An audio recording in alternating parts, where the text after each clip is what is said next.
आपल्या सर्वांना कल्पना आहे की वारीची परंपरा एक अत्यंत जुनी, प्राचीन आणि शतकानुशतक चालणारी परंपरा आहे. या महाराष्ट्रामध्ये आणि आसपासच्या राज्यातूनही आषाढीच्या निमित्ताने, कार्तिकीच्या निमित्ताने भागवत धर्माची पताका घेऊन शेकडो शेकडो, हजारो हजारो, लाखो लाखो वारकरी पंढरीकडे पायी निघतात आणि विठुरायाच्या नामाचा गजर करत माऊलींचा, जगद्गुरु तुकाराम महाराजांचा, आमच्या संतांची जी मांदियाळी आहे त्या सर्व संतांचे भजन, अभंग, ओव्या या सगळ्या आपला सांस्कृतिक ठेवा त्या ठिकाणी त्याचा गजर करत, नामस्मरण करत, हरिपाठ करत पंढरीकडे वाटचाल करत असतात. मोगलांच्या आक्रमणातही ही वारी थांबली नाही आणि इंग्रजांच्या जुलमाने देखील वारी संपली नाही. अशा पद्धतीची अखंड आमची वारी, या वारीमध्ये चालणारा आमचा वारकरी त्यांनी पावसाची, उन्हाची कधी तमा बाळगली नाही, आजारपणाला तो भिला नाही. आमच्या माय माऊली काय परिस्थिती आहे याचा विचार न करता या वारीमध्ये चालताना आपण बघितल्या. आणि म्हणूनच आज खऱ्या अर्थानं आपलं हे कर्तव्य आहे की ज्यावेळी महाराष्ट्रासारख्या पुरोगामी राज्यामध्ये, महाराष्ट्रासारख्या भक्ती मार्गाची राजधानी असलेल्या या राज्यामध्ये या वारी करता ज्या ज्या सेवा आपल्याला करता येतील, ज्या ज्या सोयी आपल्याला करता येतील त्या करणं अत्यंत महत्वाचं आहे. असं मगाशी सांगितलं की तो काळही आपण बघितला की वारी प्रत्येक निवारा स्थळावर गेल्यानंतर त्या गावामध्ये काही ना काही अडचणी तयार व्हायच्या. पंढरपूरमध्ये वारी संपल्यानंतर त्याही ठिकाणी काही दुर्गंधी, काही रोगराई हे आपल्याला पाहायला मिळायची. पण 2016 साली आपण सेवा सहयोग संस्थेच्या माध्यमातून पहिल्यांदा निर्मल वारीचा उपक्रम सुरू केला आणि 2017 पासून त्याला राज्याच्या बजेटमध्ये आणून आणि त्यातून जिल्हा प्रशासन आणि सेवा सहयोग संस्था अशा सगळ्यांच्या मदतीनं ही निर्मल वारी कशी करता येईल हा प्रयत्न आपण सुरू केला. मोठ्या प्रमाणात शौचालय, फिरते शौचालय, आंघोळीच्या व्यवस्था, सफाईच्या व्यवस्था या कशा करता येतील हे आपण सुरू केलं. आणि मला आज त्याचे जे स्वरूप पाहायला मिळत आहे ते पाहिल्यानंतर अतिशय मनापासून आनंद होतो. मी खरोखर ज्यावेळी गिरीश भाऊ आमचे ग्रामविकास मंत्री होते त्यांनी नवसंकल्पना सुरू केल्या आणि आज जेव्हापासून आमचे जयकुमार गोरेजी ग्रामविकास मंत्री आणि सोलापूरचे पालकमंत्री आहेत तेव्हापासून त्यांनी या वारीचं चित्र, या वारीमध्ये करण्यात येणाऱ्या व्यवस्था याच्यामध्ये एक आमूलाग्र अशा प्रकारचं परिवर्तन आणलं आणि खऱ्या अर्थानं येणारा वारकरी हा आपला विठुरायाचा भक्तच नाही तर त्याच्यामध्येच माऊली असल्यामुळे त्याची सेवा करणं हे आपलं परम कर्तव्य आहे या भावनेतनं या व्यवस्था उभ्या राहायला लागल्या आणि आज आपण पाहतोय 5000 फिरती शौचालय या ठिकाणी आपल्या ज्या दोन्ही मोठ्या या ठिकाणी वारी निघतात मग तुकाराम महाराजांची असेल ज्ञानेश्वर माऊलींची असेल आणि त्यासोबत वेगवेगळ्या दिंड्या ज्या निघतात त्या सगळ्यांच्या ठिकाणी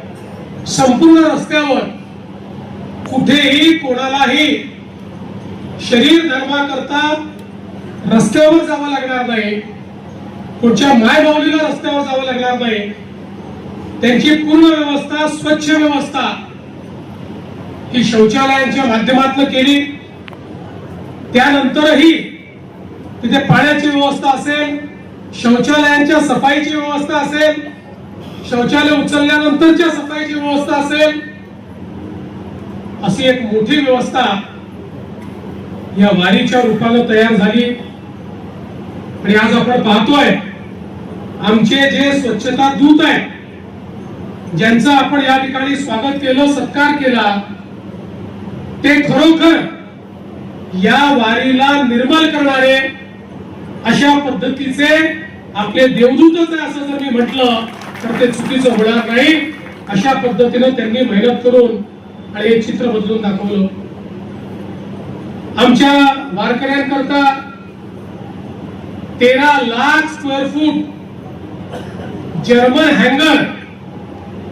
कारण वारीच्या काळात कधी पाऊस येईल याचा भरोसा नसतो त्यामुळे त्यांच्याकरता योग्य व्यवस्था झाली पाहिजे तशा पद्धतीचे जर्मन हँगर असतील तिथल्या सगळ्या व्यवस्था असतील आणि त्याचसोबत आमच्या मुख्यमंत्री कक्षाने एक चांगला उपक्रम सुरू केला चरण सेवेचा उपक्रम जे वारकरी त्या ठिकाणी थकून भागून येतात त्यांची चरण सेवा आणि त्यांना सर्व प्रकारचं वैद्यकीय सेवा हा जो उपक्रम आहे आणि मी काही ठिकाणी भेटी दिल्या आमचे युवा डॉक्टर्स आणि आमचे युवा स्वयंसेवक हे ज्या भक्तिभावानं वारकऱ्यांची सेवा करताना मला पाहायला मिळाले खऱ्या अर्थानं भारताच्या युवा शक्तीचं खरं चित्र जर काही असेल तर वारकऱ्यांची सेवा करणारे आमचे ते डॉक्टर्स आणि आमचे जे स्वयंसेवक आहेत त्यांची सेवा जर आपण बघितली तर भारत काय आपल्याला समजू शकतो महाराष्ट्र धर्म काय आपल्याला समजू शकतो अतिशय भक्तिभावानं आपल्या आई वडिलांची सेवा करावी तशा पद्धतीनं ही सेवा होताना आपल्याला पाहायला मिळाली आणि त्याचंही या वर्षी आमच्या पालकमंत्र्यांच्या नेतृत्वात जे नियोजन झालं ते अतिशय मोठं अतिशय विस्तृत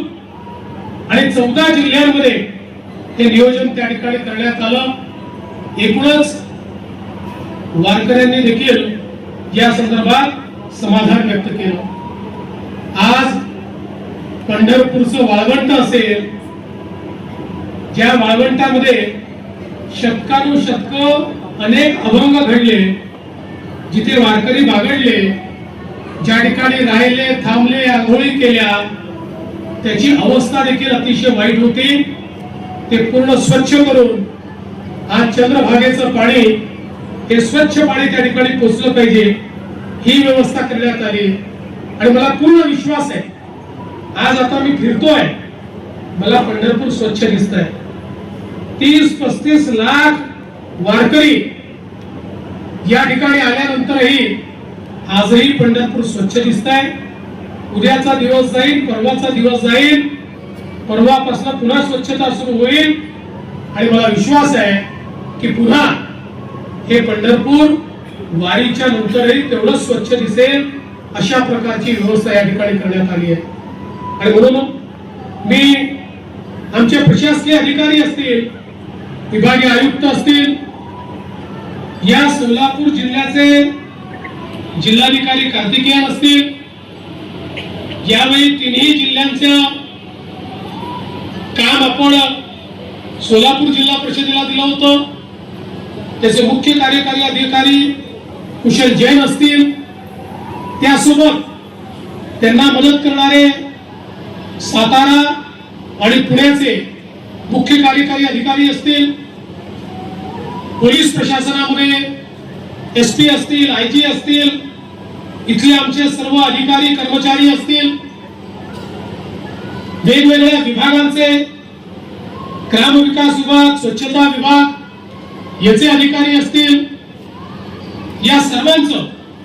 मी मनापासून अभिनंदन करतो. आणि या निर्मल वारीच्या निमित्ताने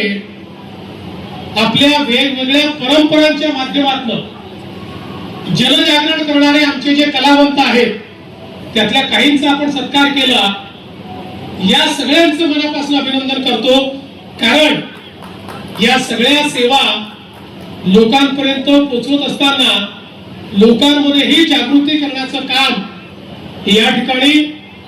आमच्या या सगळ्या मंडळीच्या माध्यमातून केलं जातं. एकूणच ही वारी यशस्वी करण्याकरता ज्या ज्या लोकांनी मोलाचा वाटा दिला, त्या सगळ्यांचे मी मनापासून आभार मानतो. आणि असंच दरवर्षी मागील वर्षीपेक्षा अधिक चांगलं असं काम आपल्याला कसं करता येईल, हा प्रयत्न आपण निश्चितपणे करू, हा विश्वास आपल्याला देत मी आपली रजा घेतो. धन्यवाद.